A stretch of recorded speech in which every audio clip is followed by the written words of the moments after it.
Baik, hari ini kita belajar mengenai mekanisme debit dan kredit akuntansi bank.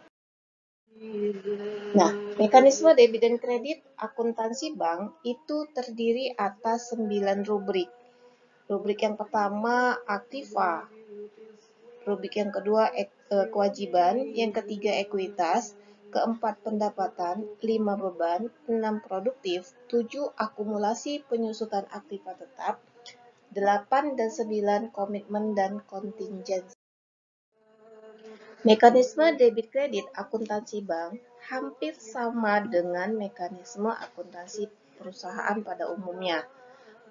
Kita harus tahu dulu saldo normal dari jenis akun yang akan kita pelajari. Nah, aktiva maupun beban, saldo normalnya di debit. Apabila terjadi penambahan, itu di debit, pengurangan di kredit. Kewajiban, modal, pendapatan, saldo normalnya di kredit. Terjadi penambahan kredit, pengurangan di debit. Pengelompokan pos-pos neraca. Yang pertama adalah kelompok aktiva. Kelompok aktiva terdiri atas kas, giro pada Bank Indonesia, giro pada bank lain, ada penempatan pada bank lain, pendapatan yang masih akan diterima, ada penyertaan, surat-surat berharga, kredit yang diberikan, biaya dibayar di muka, aktiva tetap maupun aktiva lain-lain. Pos neraca yang kedua itu adalah kelompok kewajiban.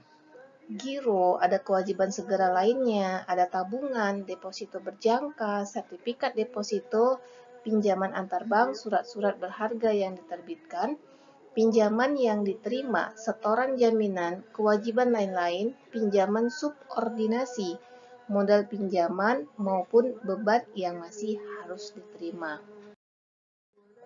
Pos neraca yang ketiga adalah kelompok ekuitas. Ada modal disetor, ada tambahan modal disetor, ada selisih penilaian kembali aktiva tetap, ada laba rugi tahun berjalan. Sementara kelompok laba rugi itu terdiri atas kelompok pendapatan maupun kelompok beban.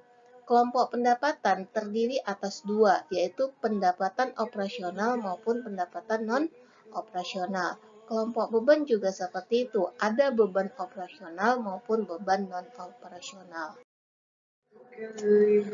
Pos-pos administrasi terdiri atas dua, yaitu komitmen maupun kontingensi. Komitmen itu merupakan ikatan atau kontrak berupa janji yang tidak dapat dibatalkan secara sepihak dan harus dilaksanakan apabila persyaratan yang telah disepakati bersama terpenuhi.